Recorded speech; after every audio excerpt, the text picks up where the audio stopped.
నమస్కారం గురుగారు. ఓ అమ్మ. చాలా వరకు ఏంటంటే చాలా శ్లోకాలు మన జీవన శైలికి సంబంధం ఉంటాయని చెప్పి చాలా మందికి తెలియదు. అంటే అవి మనం మానవ నడవడికలోని ఏ విధంగా ఉపయోగపడతాయి, మనతో పాటు అవి ఏ విధంగా ఉంటాయి అన్న విషయాన్ని కొంతవరకు ప్రజలకి తెలియజేయాలి అని అయితే ఈ ప్రోగ్రామ్ మనం స్టార్ట్ చేయబోతున్నాం. సో అటువంటి శ్లోకాలు ఏమున్నాయి, మానవ శైలికి అలాగే మానవ జీవనానికి ఏ విధంగా ఉపయోగపడతాయి అన్న విషయాన్ని మీ మాటల్లో తెలుసుకోవాలని. ఓకే అమ్మ. సంగమం, దానం. ఒరే పాడబాబు, నేను వాడికి ఒక ఇబ్బందుల్లో ఉన్నారా, నేను ఒక 5,000 రూపాయలు ఇచ్చాను, దానం చేశాను, పలానా వాడికి ఏదో కావాలంటే నేను ఇచ్చాను చెప్పకూడదు. దానం ఇచ్చి చూరుకోవడమే.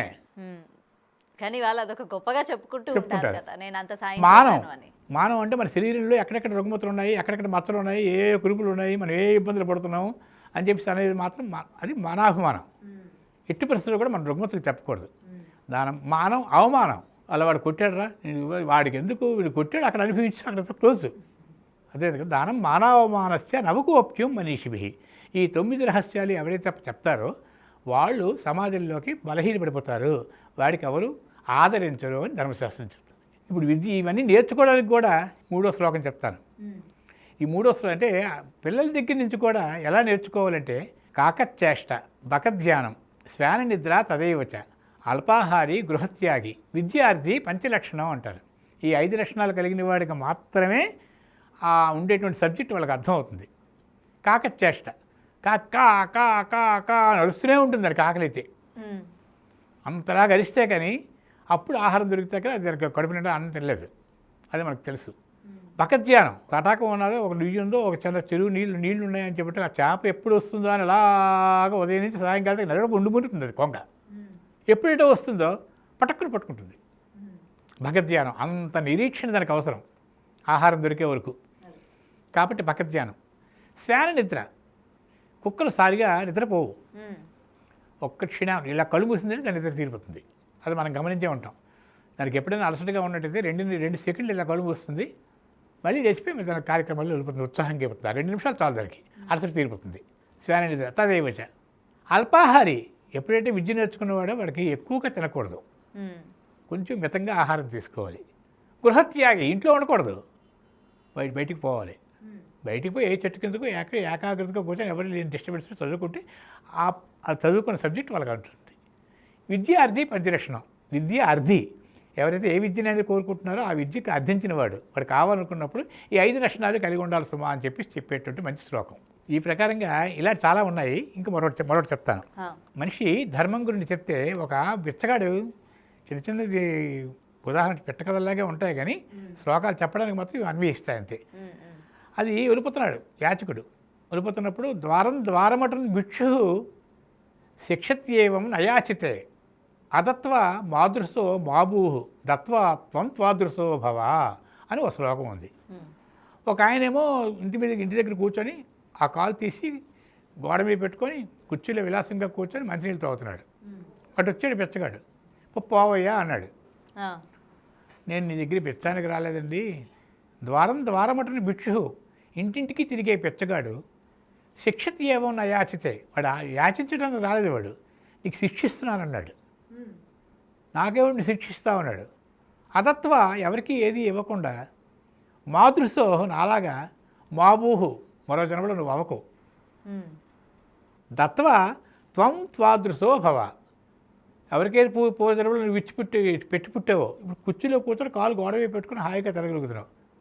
కాబట్టి నువ్వు ఎప్పుడైనా ధర్మం చేయి, మళ్ళీ జన్మంటూ ఉంటే నువ్వు అలాగే కూర్చుంటావు అని చెప్పడానికి శిక్షిస్తున్నాను తప్ప నీ ధర్మం నాకు అక్కర్లేదు అన్నాడట. చూసారా ఎంత గొప్పదో. కాబట్టి ఆదానం విసర్గాయ సతాం వారి ముచ్చామి. ఇవన్నీ కూడా ఒకటి ఏంటంటే నిఘంటువులు అంటారమ్మా. వీటికి ఏంటంటే తప్పనిసరిగా మనం చెప్పేటువంటి పొల్లు మాటలు కావు. దానికి తగిన ప్రామాణిక సత్యాలు ఉండాలి, ప్రజల్లో నలిగిపోయి ఉండాలి, పుస్తక రూపంలో ఉండాలి, గ్రంథస్థంలో ఉండగలిగితేనే వాటి మీద జోలికి మనం వెళ్ళాలి. ఎవరికి ఏది వస్తే అది మాట్లాడటం గురించి కాదు. కాబట్టి ఏ కావ్యంలో ఉంది, ఏ పెద్దవాళ్ళు ఎందుకు రాశారు, ఆ 4 పదాలు చెప్పగలిగి ఆ శ్లోకాల్లో చెప్పగలిగితే తప్ప, ఇప్పుడు ఇంగ్లీష్ పదం మనకు కావాలనుకుంటే డిక్షనరీ వెతుకుతుంటాం. సంస్కృతంలో మనకు కొత్త అర్థాలు కావాలనుకుంటే మాత్రం తప్పనిసరిగా నిఘంటువుల్లో ఉన్నాయో లేదా, ఆ శ్లోకాలు ఉన్నాయో లేవని మనం అన్వేషించాలి. దాన్ని ఆకలింపు చేసుకోవాలి, దాన్ని జీర్ణించుకోవాలి, దాని మాధుర్యం గ్రహించాలి, అప్పుడు చెప్పడానికి ప్రయత్నం చేయాలి. ఆదానం హి విసర్గాయ సతాం వారి ముచ్చామివా అన్నాడు. అంటే ఒక స్త్రీ ఉంది, పెద్ద కోటీశ్వరాలు ఆవిడ. వెళ్ళిపోయిన తర్వాత ఒక రిక్షా మీదేమో వెళ్ళిపోతున్నది అండ్ మంచి వర్షం పడిపోతున్నది. అప్పటి రోజుల్లో ఒక రిక్షా అనుకుందాం, శ్లోకం పుట్టే రోజుల్లో. ఆ ముసురులో వెళ్ళిపోతున్నప్పుడు ఒక పిచ్చకెత్తి ఏం చేస్తున్నదంటే ఒక అరుగు మీదేమో వద ఉడికిపోతున్నది. అప్పుడు ఆవిడ ఏం చేసిందంటే, అయ్యయ్యో నా దగ్గర కోట్లు డబ్బులు ఉన్నాయి, ఇలాంటి పేదవాళ్ళు ప్రపంచంలో ఎంతమంది ఉన్నారు కదా అని చెప్పేసి ఆ పైట చెంగు నాకు ఎంత ఒకటి ఉంది, అది వేస్ట్, అక్కడికి అది తెంపేస్తాను, అది తెంపేసి కప్పుతానని చెప్పేసి అది తీసుకొచ్చి రిక్షా ఆపమని చెప్పేసి ఆ చెంగు కట్ చేసి ఆవిడ మీద కప్పింది. కప్పిన తర్వాత ఆవిడ కొంచెం ఉపశమనం పొందింది. ఎంత పొరపాటు అయిపోయింది, నేను కట్టుకున్న వస్త్రాన్ని ఆవిడకి ఇవ్వడమేమిటి, నా దగ్గర బోల్డ్ చీరలు ఉన్నాయి, పాత చీరలు, ఆ పాత చీరలు ఏమైనా కొంతమంది ఇలాంటి వాళ్ళు ఎంతమంది ఉన్నారో అన్వేషిస్తానని చెప్పేసి ఇంటికి వెళ్ళి మరి మరో రోజు కొన్ని పాత చీరలు తీసుకొచ్చి ఎవరైతే పేదవాళ్ళు ఉన్నారో వాళ్ళందరికీ కప్పింది. వాళ్ళందరికీ కప్పిన తర్వాత అక్కడికే ఆవిడ తృప్తి అనిపించలేదు. ఏంటి నేను కట్టిన బట్టలు పారేయవలసిన బట్టలకి తీసుకొచ్చి పేదవాళ్ళకి ఇవ్వడమా, వాళ్ళు మనుషులే కదా, నా దగ్గర ఇన్ని ఆస్తులు ఉన్నాయి, కొత్త బట్టలు కొందామని కొత్త బట్టలు కొన్నది. కొత్త బట్టలు కొని కొంతమందికి ఇచ్చింది. ఇంకా మిగిలిపోతున్నారు జనాలు. మనం ఏదైతే అన్వేషిస్తామో అన్వేషణకి అలాగ దొరుకుతూనే ఉంటారు కదమ్మా. మనం ఏదైతే అన్వేషిస్తామో అది దొరుకుతూనే ఉంటాయి. ఆ ప్రకారం వెళ్ళిపోయిన తర్వాత కోట్లు ఆస్తి, ఆ ప్రకారంగా కూడా కోట్లు ఉన్నాయి. కొత్త బట్టలు తీసి లారీతో ఏమో మాల్ పట్టుకుని వెళ్ళి పేదవాళ్ళకి పంచడం ప్రారంభించింది. ఎన్నాళ్ళైనా పంచుతున్నది ఆవిడ. అక్కడికి ఒక ఋషి ఇచ్చాడు, ఒక సాధువు లాంటి వాడు. తల్లి నమస్కారం, నువ్వెవరో తెలియదు, ఇన్ని బట్టలు పంపిస్తాను, ఎంత వస్త్రదానం చేస్తున్నావు ఏంటమ్మా, అసలు నీ దగ్గర ఎంత ఆస్తి ఉందో నాకు తెలియదు, నువ్వేంటమ్మా ఎంత ఉదారంగా పంపిస్తున్నావు, ఎన్ని లక్షలు ఖర్చు పెట్టిస్తే ఎన్ని కోట్లు ఖర్చు పెట్టిస్తుంటావు ఈ పాటికి, నేను చూస్తూనే ఉన్నాను, ఈ తోవరి వెళ్తున్నావు నువ్వు అని చెప్పి అడిగాడు. నవ్వింది ఆవిడ. నేను ఎక్కడ ఖర్చు పెడుతున్నాను మహానుభావ, నేను 2 చేతులతో పంచుతుంటే భగవంతుడు 10 చేతులతో ఇచ్చేస్తున్నాడు నాది. వ్యాపారాలు అభివృద్ధి పొందిపోయి అంటే ఉదాత్తంగా చేయగలగాలి. అది ఈనాడు ఇప్పుడు ఏం చేస్తారు, ఎవరికో సాల్వ్ కప్పారంటే పెద్ద 3-4 కెమెరాలు 4 ఫోటోలు. తప్పకుండా ఈ రోజుల్లో ఒక అన్నం పెడుతున్నామన్నా ఒక సైడ్ మనకి వీడియో తీయాలి, పెట్టాలి, ఫేమ్ అవ్వాలి. మనకి ఏంటంటే కొంతమంది కమెంట్స్లోని అబ్బాయి ఎంత మంచి పని చేస్తున్నారా అని చెప్పి పెట్టాలి. ఇవాళ మీరు అన్నట్టు నిజంగా అలాగనే తయారయ్యారు. దానికి ఏంటన్నాడంటే రఘు మహారాజు ఏం చేశాడంటే మొత్తం అన్నీ కొల్లగొట్టేశాడు. గొప్ప చక్రవర్తి ఆ రఘు మహారాజు, రాజులకు రాజు. అప్పుడు ఏం చేశాడు, మొత్తం రాజ్యం అంతా కొల్లగొట్టాడు. కుబేరుడు అన్నాడు, విశ్వజిత్ యాగం చేస్తున్నాడు, ఆ యాగం చేస్తే డబ్బులు లేక కుబేరుని అడుగుదామని బయలుదేరాడు. వస్తున్నాడు చెప్పన్నాడు. నా దగ్గర రాడని చెప్పి అనుకున్నాడు, నా దగ్గర ఉన్న డబ్బుతో సరిపోతుంది, కుబేరుని ఎందుకు అడగాలని. ఒకసారి కుబేరుడు ఎప్పుడో పరాభవం పొందాడు. ఆ శాస్త్రాలు ఆ కథలు మనం పట్టించుకోకూడదు. ఒకసారి పరాభవం పొందిన వాడికి మళ్ళీ నేను అడగడేవాటని చెప్పి ఆగిపోయాడు. రఘు గొప్ప ధర్మదాత. విశ్వజిత్ యాగం చేశాడు. ఆ యాగం చేసేటప్పుడు అప్పుడు కుబేరుడు చూశాడు, నా దగ్గర రాలేడని చెప్పి ఎర్రవేగాడు. వెంటనే కోరిపెట్టాడు, మీ దగ్గర సాయంకాలం నేను వస్తున్నాను, నాకు కొంత ధనం కావాలని.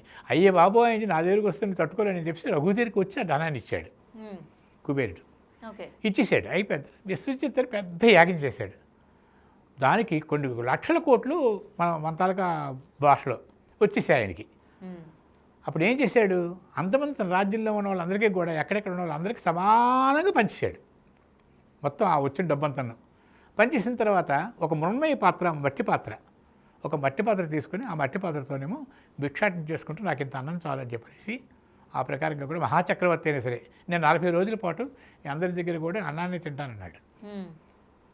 దానికి ఏంటంటే శ్లోకం మహాకవి కాళిదాసు ఏమి రాశాడంటే, స విశ్వజిత్ మాజహ్రే యజ్ఞం సర్వస్వ దక్షిణం ఆదానం విసర్గాయ సతాం వారి ముచామివా. వాడు చేసిన పనికి ఎంత చక్కగా రాశాడంటే మహాకవి కాళిదాసు పంచమ సర్గంలోని విశ్వజిత్తుని యజ్ఞం చేశాడు. యజ్ఞం సర్వస్వ దక్షిణం దారిపోసాడు. దానికి ఏంటంటే సత్పురుషులకి ఆదానమ్మి విసర్గాయ, వాడు సత్పురుషులు ఏం చేస్తారంటే ఆర్జించడం విసర్జించడం కోసమేను. సతాం వారి ముచామి, వారి అంటే నీళ్లు, ముచ అంటే నీటి బిందువులు. సముద్రం ఏం చేస్తుంది, సూర్యుని తాలూకా ప్రభావం వల్ల ఆ మంచి ముత్యాలు, ఆ మంచి నీటి తుంపల్ని ఆకాశం మీద పంపుతుంది. అవి మళ్ళీ వర్షంగా కురిపిస్తున్న శాస్త్రం ఉంది కదా. ఎక్కడెక్కడ ముత్యాలు బయటకు వెళ్ళిపోతాయి, ఒక్కసారి వర్షం కురిపించేస్తుంది. ఆ ప్రకారంగా సత్పురుషులు అనేవాడు ఇలాంటివి చేయడం వాళ్ళ రాజ్యం సుభిక్షంగా ఉండడం కోసమే శుభా అని చెప్పేసి ఒక శ్లోకం రాశాడు. కాబట్టి మనం అంతో ఎంతో దాతృగుణం కలిగి ఉండాలి. చక్కగా మనం ఏంటంటే హృదయపూర్వకంగా చేయగలిగినటువంటి చక్కని ఉదాహరణ ఈ శ్లోకం. ఈ శ్లోకాల్లోనే మరో అణిముచ్చల్లేటి ఒక శ్లోకం ఉంది. అది ఆరోగ్యకరమైనటువంటి వాతావరణంకి మనం చేసేటువంటి పనులు ఎలా ఉండాలని దానికి తగినట్టుగా ఒక శ్లోకం రాశాడు. భోజనైన శతపథం గత్వ, భోజనం అయిన తర్వాత ఒక 100 అడుగులు మనం నడవాలి. ఎక్కడో ఖాళీ చూసుకుని వెంటనే ఏకాంతంగా నడవాలి. తాంబూలం తదనంతరం, తాంబూలం వేయాలి. అది కలిగిస్తుంది, జ్ఞానాన్ని కలిగిస్తుంది, రుచిని కలిగిస్తుంది. మాసే మాసే సదా నస్యం. పసుపు నెలకొకసారి ముక్కులోంచి ముక్కు పొడవులో పేల్చాలి. త్రిమాసంతో విరోచనం. 3 మాసాలకు ఒకసారి విరోచన సాధన చేసుకోవాలి బలవంతంగా. షణ్మాసం వమనం కుర్యాత్. 6 మాసాలకు ఒకసారి బలవంతంగా ఉప్పు నీళ్ళు తాగేసి వాంతి చేసుకోవాలి. సంగమంచ దినత్రయం. ఈ 6 సూత్రాలు పాటిస్తే వైద్యం కిం ప్రయోజనం, ఒక్క మాత్ర కోసం వాళ్ళు వైద్యుడు దొరికి సంపూర్ణమైన ఆరోగ్యాన్ని పొందుతారని తెలిసి ఒక శ్లోకం ఉంది, చక్కని శ్లోకం. ఒక తెలివైన వాడు ఏం చేస్తాడంటే ఆ శ్లోకం తెలిసినవాడు, అర్థం తెలిసినవాడు ఈ 6 ప్రయత్నం చేస్తాడు. ఇది ఆధారంగా చేసుకొని తన జీవితాన్ని మలుచుకుంటాడు. ఇందులో ఒకటి చేసుకొని. ఉద్యోగం. నేను ఎంఎస్సీ చదువుకున్నాను సార్, మీ తాలూకా ఆఫీస్లో ఏదో చిన్న జాబ్ ఉంది, దయచేసి నాకు, నేను డిగ్నిటీ ఫీల్ అవ్వను, అంత పెద్ద చదువుకున్నాను కాబట్టి చిన్న ఉద్యోగం, మీ గ్లాసులు అనేది తీసి కప్పులు అనేది తీసి కడిపిస్తే నాకు కొంచెం అదైనా ఇవ్వండి, నాకు మీరు ఏమి ఇస్తే సంతోషం అంటే పడ్డాడు ఉద్యోగంచ. అలా ప్రవేశిస్తాడు వాడు. For more videos like this, subscribe Big TV channel.